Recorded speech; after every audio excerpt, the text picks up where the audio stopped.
Welcome to Deep Cuff Channel. Strong attacks of the Ukrainian army continue.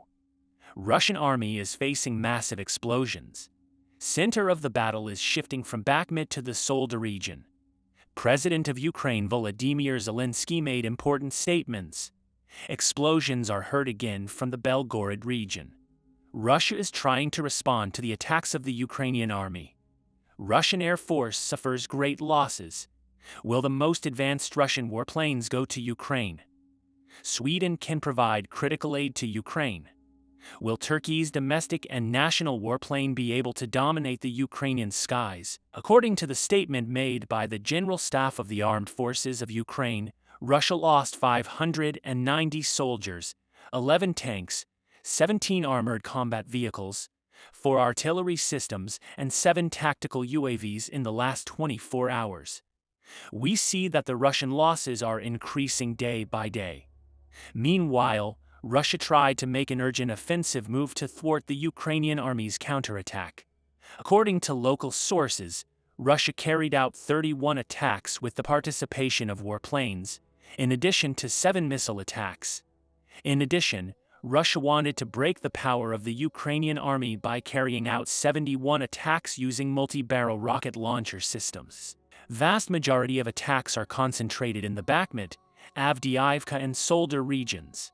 Ukrainian General Staff succeeded in repelling most of the attacks the Russians tried to carry out. Most striking point in these statements is that the attacks are concentrated in the Solda region. Solda has not been exposed to Russian attacks for a long time, but we have seen an increase in conflicts recently. In this context, Ukrainian President Volodymyr Zelensky said that the troops in the Solda region play a more critical role against further conflict in Bakhmut. In addition, Zelensky said, the situation on the front has not changed significantly in the first week of the year. Fierce fighting continues in the Luhansk and Donetsk regions. We are monitoring every hotspot in these regions.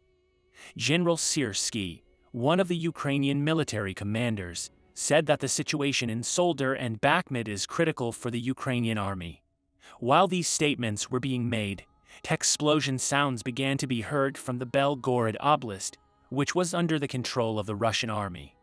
According to local sources, air defense systems went into operation in the Belgorod region this morning. According to preliminary data, a violent explosion occurred as a result of the operation of air defense systems, but there was no official statement from the governor of the Belgorod region, Vyacheslav Gladkov.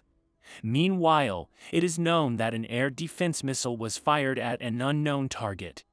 There are no reports of explosions and destruction on the ground yet, suggesting that the target was successfully intercepted by the Russian military, but other conditions were not disclosed. Ukrainian armed forces also did not make a statement claiming responsibility for the attack. However, we know that the systems in the hands of the Ukrainian army are capable of attacking this region. After this attack, Russian President Vladimir Putin ordered his troops to attack immediately. According to the statements of regional military administrations, the Russian army carried out simultaneous attacks on Zaporizhzhia, Dnipropetrovsk, Kharkiv, Mykolaiv and Kherson regions. It is also stated that there was a conflict on the border of Chernihiv Oblast and Sumy Oblast. It was stated that the first stage of the attacks was carried out by Russian unmanned aerial vehicles, and the subsequent Russian missile and artillery attacks aimed to disrupt the progress of the Ukrainian army. It is also among the news that the Russian army carried out a total of 144 attacks, but many military analysts think that these Russian attacks were successfully blocked by the Ukrainian military. These attacks also caused serious damage to the weapons and ammunition stocks of the Russian army. In this context, former NATO official James Stavridis said that Russia's forces in Ukraine would run out by the end of winter, and this would create an opportunity for peace talks. Basis of Stavridis' thoughts is that both countries want to spend the winter months calmly. This situation can be seen as a great advantage of the Ukrainian army. Because Russia has a much harder time compensating for the losses it suffered in the war compared to Ukraine. Ukrainian and Russian forces are currently fighting on a front of about 600 miles, with Ukraine forcing Russia into defensive positions to the south and northeast, while Russian forces are trying to advance around the city of Bakhmut in the east. According to Stavridis, the coming spring months will be the period when the conflicts in the war will increase. In this context, it is known that Russia is making serious preparations, especially through Belarus and its own army. Some sources claim that Russian President Vladimir Putin wants to implement a new mobilization plan aimed at recruiting 500,000 soldiers. However, it is not enough to just recruit soldiers for the army. It is equally important for the Russian army to be able to train these soldiers. Biggest advantage of the Ukrainian army in this context is the support it receives from Western countries. Ukrainian army is an extremely powerful state against Russia in terms of logistics, because Western countries seem quite determined to supply all kinds of weapons and ammunition that Ukrainians need.